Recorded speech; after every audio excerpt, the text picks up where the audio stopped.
At some point today, you're going to open your refrigerator, lean on the door, and just stare. Not because you're starving, because you're bored. And somewhere deep in your brain, a 2 million-year-old program is running, and you can't even feel it. When you picture what your ancient ancestors ate, you probably see one image: a caveman, a fire, a massive slab of meat. That picture is printed on diet books, supplement labels, and half the internet. But the real answer is far stranger. Your ancestors were not carnivore kings. They were desperate, brilliant opportunists who ate things you would never touch. And once you see what was actually on the menu, your own cravings will never look the same again. Go back 2.5 million years. Your ancestors are standing on the African savanna, and they are not impressive. They're small. They're slow. No claws, no fangs, no armor. Every serious predator on the landscape can outrun them, outfight them, and outkill them. So how does an animal like that get meat? Simple. It cheats. Your ancestors were likely scavengers before they were hunters. They watched the real killers, the lions and leopards and hyenas, take down prey and eat their fill. Then when the danger passed, they moved in on the leftovers. And here's the genius part. The predators couldn't get everything. Sealed inside the bones was marrow, soft and fatty, and absurdly rich in calories. Sealed inside the skull was the brain, one of the most energy-dense foods on Earth. No tooth or claw on the savanna could reach it, but your ancestors carried something better: stones. A rock becomes a hammer, a leftover carcass becomes a locked vault, and suddenly you are the only animal in the world holding the key. Archaeologists have found ancient animal bones covered in exactly these kinds of percussion marks, smashed open by hominins mining the fat that everything else left behind. So yes, meat mattered, but not the way the diet books tell you. It wasn't a daily ribeye, it was a lottery ticket. Some days you won big, most days you didn't. So what did you eat on all the losing days? Plants. Mostly plants, roots, tubers, bulbs. The quiet, ugly foods growing underground where the competition couldn't see them. Scientists call them underground storage organs, thick, starchy roots where plants bank their energy for hard times. Your ancestors learned to find them, dig them out with sharpened sticks, and turn the dirt itself into a pantry. These weren't delicious. Wild tubers are fibrous, bitter, sometimes tough as rope. But they were there. In a drought, in a bad season, in a failed hunt, they were always there. And in the survival game, reliable beats delicious every single time. Don't take the diet book's word for it. Take the teeth. Fossilized dental plaque, the hardened gunk scientists call calculus, traps microscopic pieces of food and holds them for tens of thousands of years. It's an ancient menu, written in Tartar. When the archaeologist Amanda Henry scraped the teeth of Neanderthals from Iraq and Belgium, she found starch granules from grains, legumes, and tubers packed into their plaque. Even stranger, some of those starches were physically changed, swollen and gelatinized. That only happens one way: heat. These supposedly meat-obsessed cave dwellers were cooking their plants. Neanderthals, the poster children of primal carnivores, were at least sometimes eating something suspiciously close to porridge. Does that match the picture in your head? It gets better. Around 164,000 years ago, on the southern coast of Africa, people discovered an entirely different jackpot. The archaeologist Curtis Marion uncovered a cave at a place called Pinnacle Point, filled with the remains of ancient meals, not mammoth bones. Shellfish, mussels, snails, sea creatures pried off the rocks at low tide. Think about what that means. The ocean is a food source that never migrates and never fights back. It restocks itself twice a day with the tide.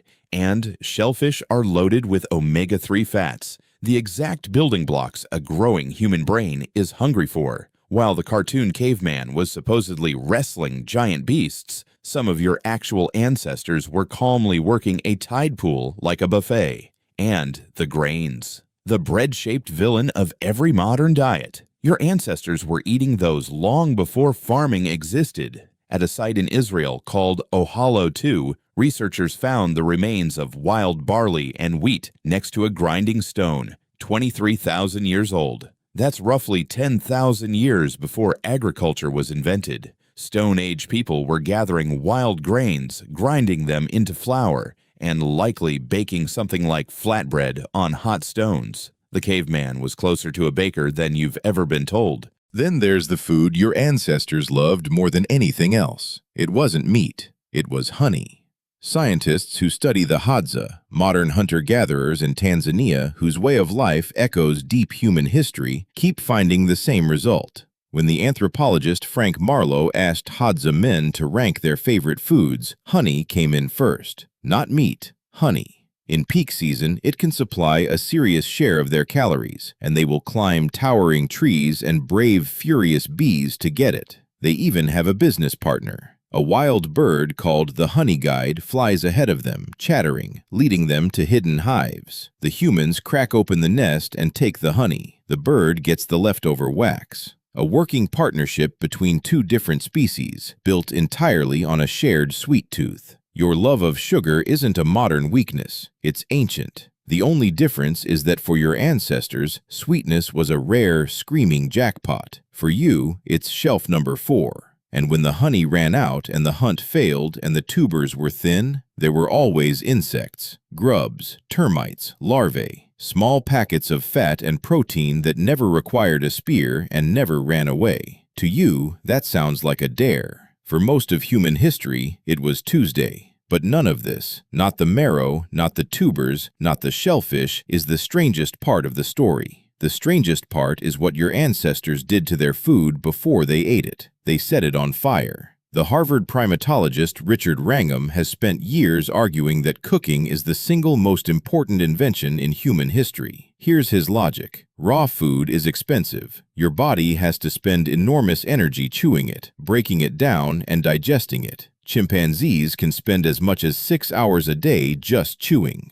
Cooking changes the math completely. Fire softens tough fibers, cracks open starches, and unlocks calories your gut could never reach on its own. Cooking is digestion that happens outside your body. And when your ancestors outsourced digestion to the flames, something remarkable followed. The gut shrank, the teeth shrank, the jaw softened, and all the energy that once ran a massive digestive system was suddenly free, right as the human brain began its explosive growth. That brain now sits inside your skull, burning about 20% of your energy while making up just 2% of your weight. You are, quite literally, powered by an ancient campfire. So which changed you more, the food itself or the fire underneath it? Now here's the twist that breaks the entire eat like a caveman industry. There was no caveman diet. There were thousands of them. Ancestors near the Arctic lived almost entirely on animals because almost nothing else grew. Ancestors in the tropics leaned on plants, fruit, and honey. Coastal people raided the sea. Inland people dug the earth, and every one of them changed their menu with the seasons, feasting when the land was generous and scraping by when it wasn't, gorging in the good months, tightening in the lean ones. The human superpower was never one perfect diet. It was the ability to eat almost anything, anywhere, and survive. You are not built to eat one way. You are built to eat every way. That flexibility is why your species walked out of Africa and into every environment on the planet. The ultimate generalist, with a stomach to match. But across all those different menus, your ancestors did share one thing: the cravings. They wanted sweet, because in their world, sweet meant ripe, safe, rare energy. They wanted fat, because fat was the difference between surviving the lean season and not. They wanted salt, because their bodies needed it and the landscape barely offered it. And remember, the sweet things they found looked nothing like yours. Wild fruit was small, sour, and packed with seeds. A hard crabapple, not a giant Honeycrisp.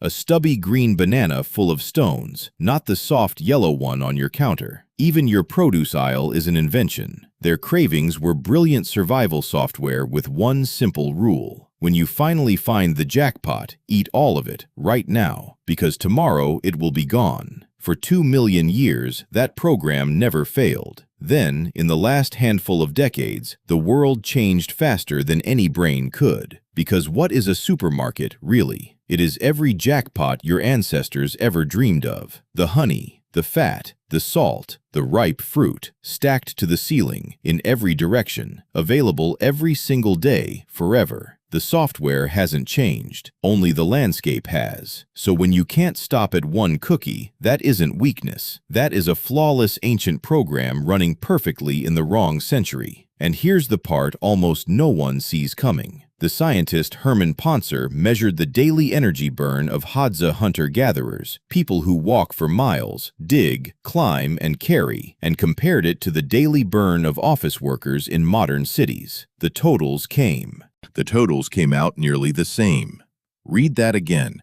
A hunter-gatherer moving all day burns roughly the same total energy as someone sitting at a desk. Which means the modern problem isn't mainly that you move too little, it's that you now live inside the jackpot. Your ancestors ate perhaps 100 grams of rough, wild fiber a day, scraped from roots and stems and stringy plants. You probably get 15. Their sugar arrived in rare, hard-won bursts, guarded by bees. Yours arrives by the truckload. Nothing about your body is broken. It is doing exactly what 2 million years of scarcity trained it to do, in a world where the scarcity never comes. So tonight, or tomorrow, it will happen again. You'll drift into the kitchen without deciding to. You'll pull open that refrigerator door, and you'll stand there in the cold light, scanning the shelves, not even hungry. But now you know what that moment really is. That's not boredom. That's the oldest habit you own. 2.5 million years of scanning the landscape for marrow in the bones, roots under the dirt, honey in the trees. You are a forager standing in front of the winning ticket, still searching, because the search is what you're made of.